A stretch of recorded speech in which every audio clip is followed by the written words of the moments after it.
Va ora in onda Centro Ronchi. Buongiorno Francesco, a te la linea. Grazie Sveva dalla bellissima voce. Il sabato scorso non abbiamo potuto essere insieme nella nostra usuale conversazione del sabato, i 20 minuti del sabato, per problemi tecnici. Avete visto anche voi che c'erano problemi alle linee della radio. Certo, sarebbe bello se venisse potenziata questa meravigliosa radio, anche perché molte persone al di sopra dei 50 anni, 55, mi hanno chiesto come mai non venga sviluppata. Non lo so, ritengo che sarebbe molto utile perché è ancora uno strumento di rapporto diretto, quel rapporto diretto che nell'agone politico, rapporto diretto col popolo, sta venendo meno, perché sono in crisi i rapporti fra popolo e istituzioni. Sabato scorso avrei voluto dirvi quello che vi dico adesso, cioè nella giornata di Pontida, tra l'altro subito dopo la trasmissione del sabato di Pontida, è cominciato a stare male e poi, proprio mentre Matteo pronunciava il suo discorso a Pontida, è venuta meno la mamma di Tina, che non è soltanto la mamma di Tina, ma era la più anziana aderente alla Lega in assoluto, 102 anni. Era la più anziana iscritta alla Lega. E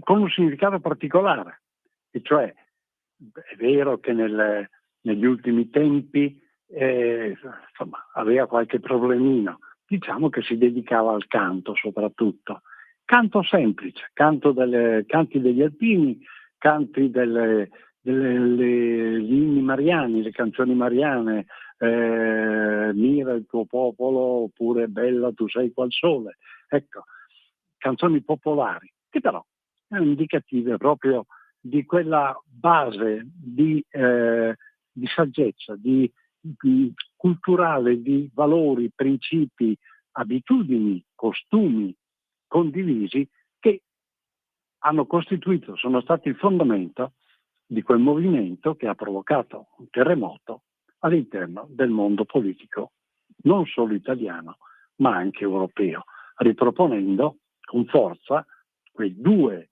aspetti regolatori della vita pubblica che sono il federalismo e l'autonomia. Soprattutto riproponendo, e questo è tipico della Lega, riproponendo lo scontro millenario, lo scontro che da sempre esiste nella storia dell'umanità, fra il popolo e il potere, allorché esorbita o è al di fuori degli interessi della concezione del popolo, come sta avvenendo ora.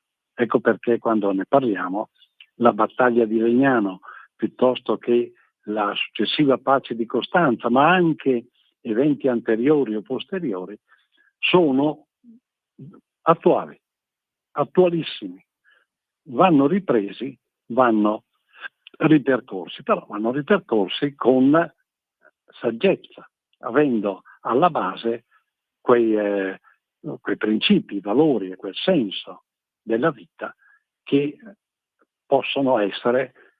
danno luogo al diritto da parte del popolo di esercitare quel kratos, quel potere che naturalmente gli compete. Torniamo a Elisa, la più anziana aderente alla Lega, scomparsa nella domenica, anche a mezzogiorno della domenica di Pontida, nel faro del mezzogiorno della domenica di Pontida, che rappresentava che rappresenta anzi uno degli aspetti fondamentali della partecipazione alla vita pubblica. Lei era la parente di un grande scultore, di un notissimo scultore, autore soprattutto di portali nelle chiese in Lombardia e nel Lazio, ed era moglie di un imprenditore. Quindi che cosa avveniva già anche su con gli anni, parlo di 80-90 anni, quando si incontrava con gli altri leghiti, quando si incontrava in sezione? Parlava di cose concrete, diceva cose di buon senso, dava suggerimenti che potevano andare bene per tutti. Persona anziana, però dotata di grande saggezza. Oggi manca la saggezza e lo vediamo quello che è successo in questi ultimi giorni, la storia della flottiglia e delle successive manifestazioni è esemplificativa, perché al di là da ogni valutazione manca un nesso logico, non c'è logica. E questo, e se la mancanza di logica pur tuttavia suscita sconvolgimenti, significa che siamo in una società senza logica. Se non c'è logica non può esserci democrazia, perché democratos, l'esercizio del potere da parte del popolo, richiede logica. Se non c'è quella, siamo fuori. E una dimostrazione delle nostre conversazioni dello scorso anno circa la democrazia e la sua crisi, ecco, ne sono la dimostrazione palpabile, concreta. L'assenza di nesso logico, di nesso causale, fra ciò che si dice che si volesse fare, cioè manifestare contro un massacro, e ciò che si è fatto. Manca questo, manca quindi oggi un comune sentire che bisogna ricostruire, bisogna ricostituire.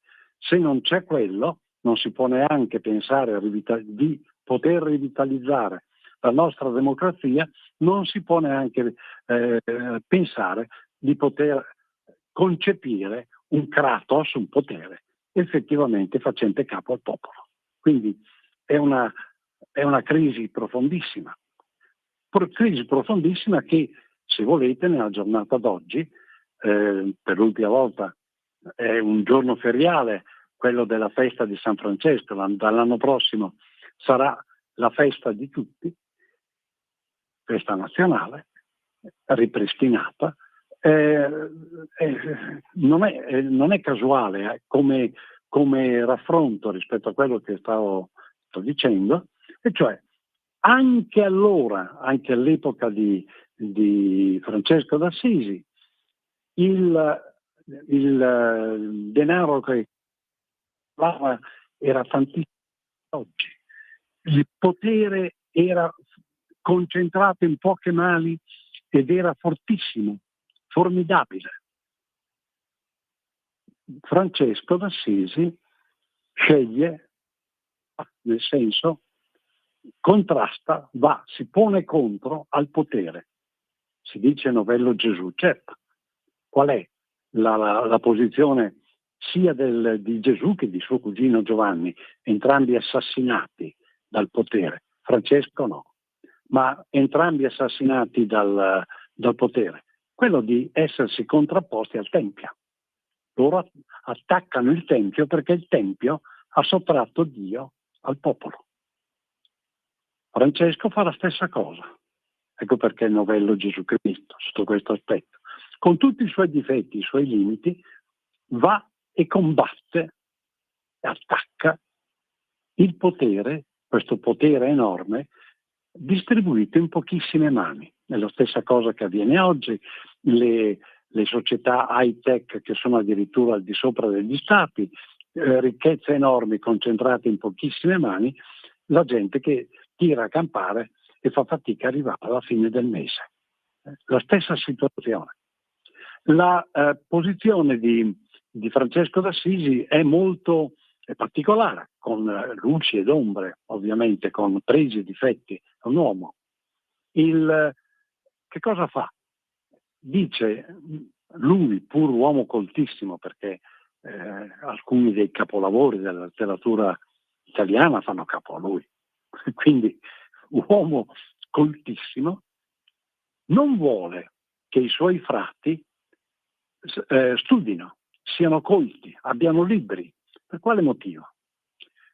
Perché anche allora, come oggi, la cultura ufficiale, la cultura diffusa, era cultura che supportava il potere, lo aiutava. Lui combatteva il potere, combatteva l'impero che non era necessariamente un impero definito, l'impero dei poteri che opprimevano le società. Le nostre società, i nostri comuni, le nostre comunità sono oggi oppresse come accadeva ai tempi di Francesco, né più né meno. Lui rifiuta la cultura, ma non perché la cultura non sia necessaria, lo sa benone. Lui è uno, ripeto, dei grandi autori della letteratura italiana.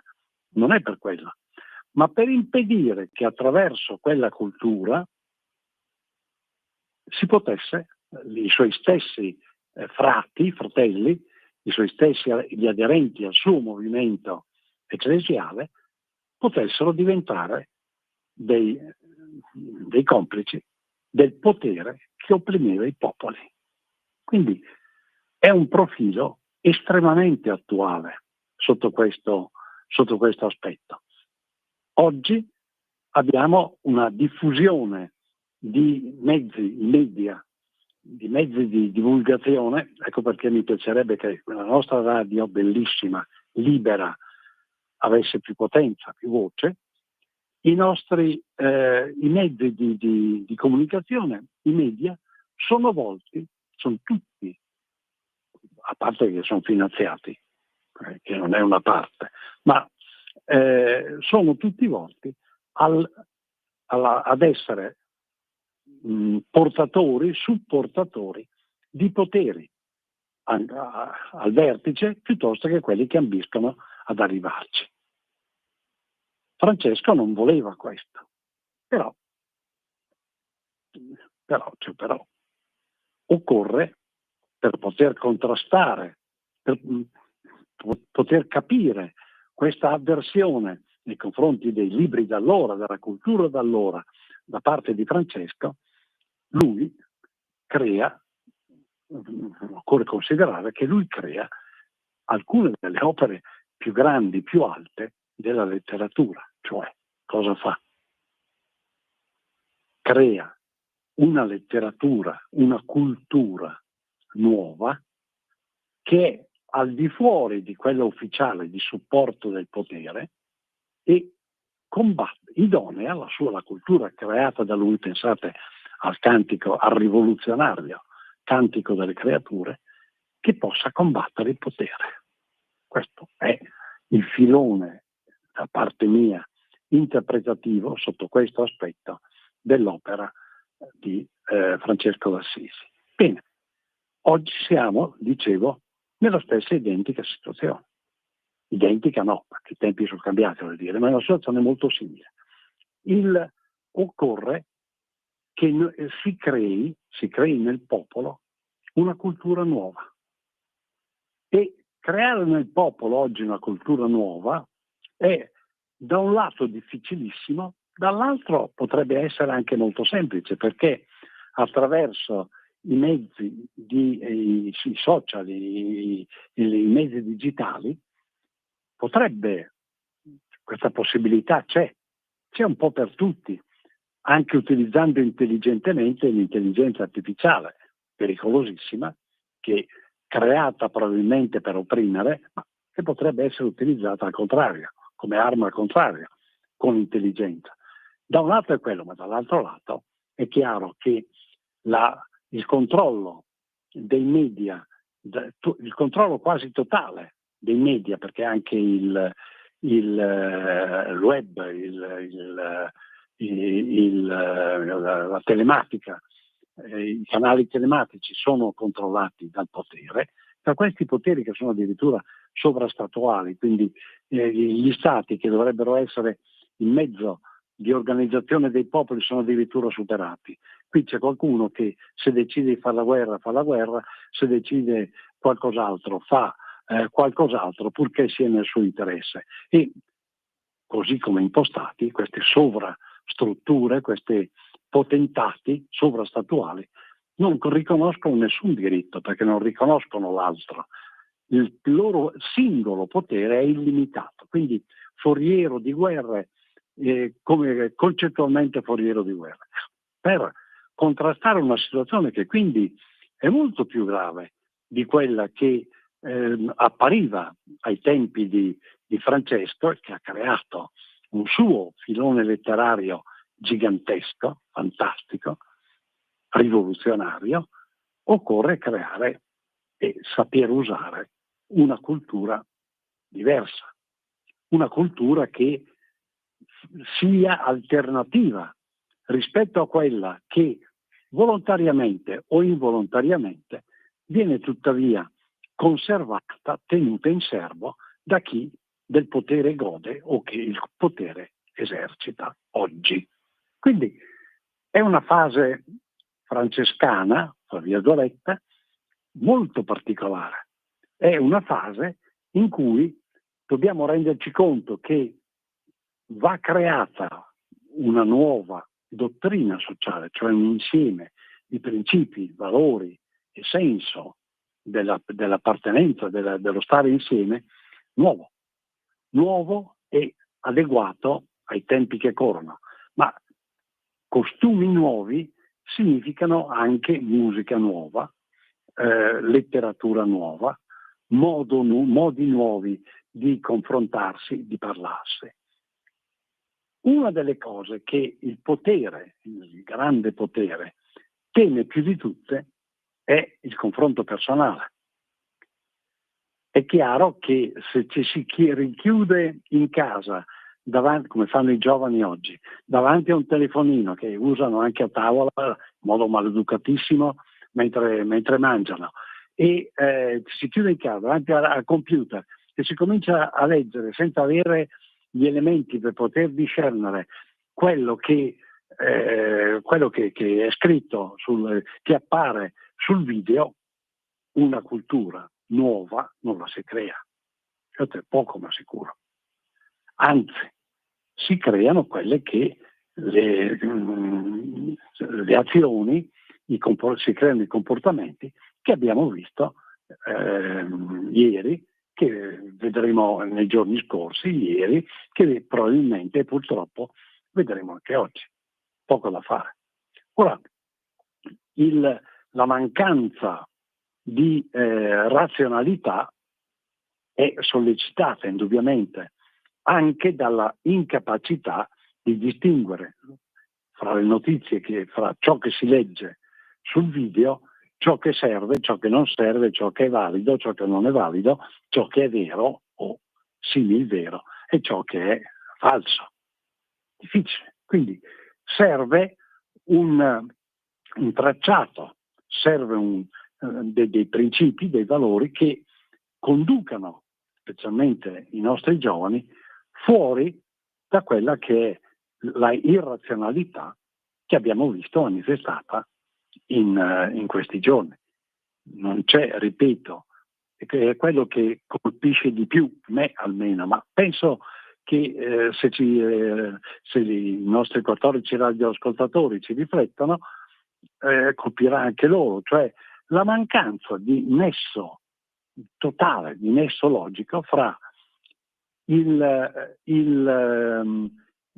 voler manifestare giustamente contro i massacri bellici che stanno avvenendo, e attenzione, massacro bellico spaventoso è quello che sta avvenendo in Palestina, però nella classifica dei disastri creati dalle guerre tuttora in corso, nella classifica dei primi 7 disastri, la Palestina è solo al 6° posto, immaginatevi gli altri. Ecco. Nel momento in cui sentimentalmente si aderisce giustamente alla alla protesta, al disagio dato da fatti criminali, assurdi, pazzeschi come quelli che avvengono in Palestina, dobbiamo anche pensare che nello stesso tempo non c'è in primo luogo nessun logico legame con quello che è stato fatto dopo, né con la storia della flottiglia, che è una roba veramente poco comprensibile, diciamo, per di più senza portare concreti aiuti, perché è chiaro che quelle barche a vela lì al massimo portavano il cibo per quelli che navigavano, poco più, portavano la scatola di biscotti a quelli là, nella migliore delle ipotesi. Ma comunque il gesto sicuramente era significativo, ma tutto quello che è avvenuto dopo non ha legame logico, non solo. È, come dice il professor De Rita, che saluto, è un comportamento che si basa sul sentire e sul vedere.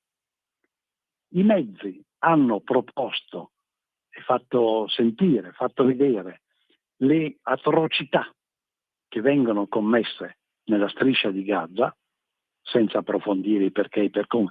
C'è una storia terribile che nasce alla metà dell'800, quindi quasi 2 secoli fa, nell'insediamento degli ebrei in Palestina, insediamenti che peraltro in piccola parte c'erano già anche a metà dell'800, prima ancora che Herzl sviluppasse la sua teoria sionista.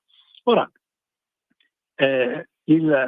si guarda a quello, quindi il sentire, il vedere, i media propongono quello, la propaganda politica che vorrebbe mettere il becco, il sindacale che vorrebbe mettere il becco in queste atrocità per sfruttarle, pubblica, spinge a sentire e a vedere questo.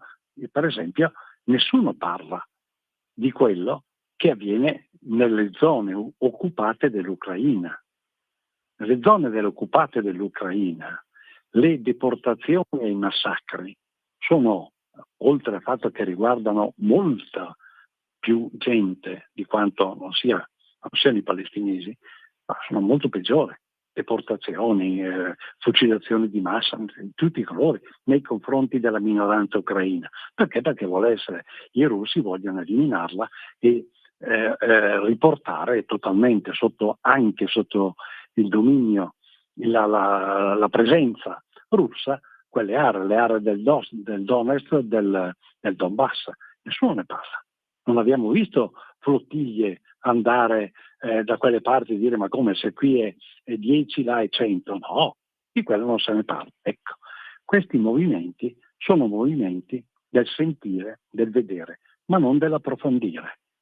Non quindi sentire nel senso di udire, ascoltare, del vedere, ma non dell'approfondire. E per poter combattere effettivamente gli imperi che appaiono all'orizzonte e che sono all'orizzonte, occorre andare oltre l'ascoltare, l'udire, neanche ascoltare, l'udire e il parlare, ma occorre andare all'approfondire, al sentire nell'animo. È finito il tempo a disposizione. Io vi abbraccio tutti, abbraccio Matteo, abbraccio Tina per la perdita della mamma. Anche a 102 anni i genitori sono sempre giovani.